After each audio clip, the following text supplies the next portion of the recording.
Hello, everybody. Today is February the 19th. My name is Craig, and I'm here to talk about an interesting poll I saw today that is regarding the average American sentiment towards the government.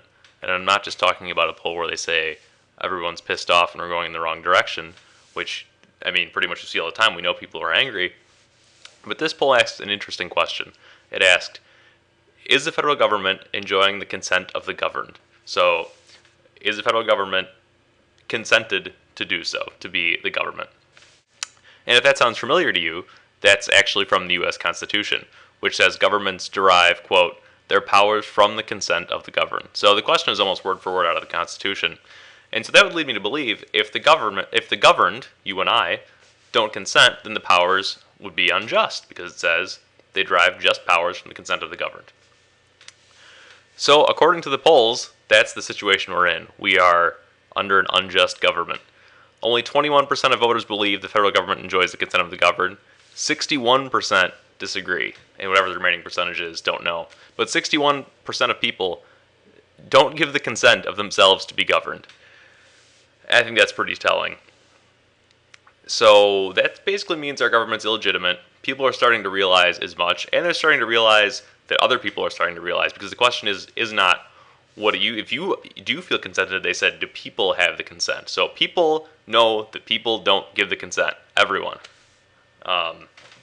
So I think that shows right where we are. Now, if you look at the 20% that do feel the consent, that is about the same percentage that agreed with were loyalists in the Revolutionary War. Now, we're in a similar situation, but I think it's different. I don't think we have to go the route of 1776 for the war. That's what the guy who flew a plane into the building wanted to do, but I disagree.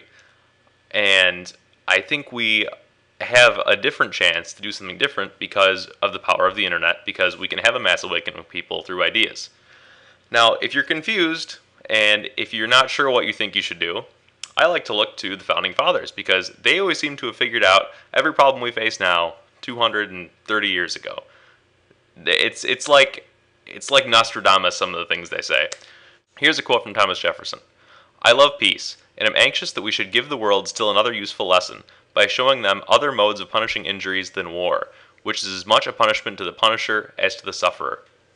So he's basically saying that when someone wrongs you, like our government is wronging us right now, there are other punishments besides war.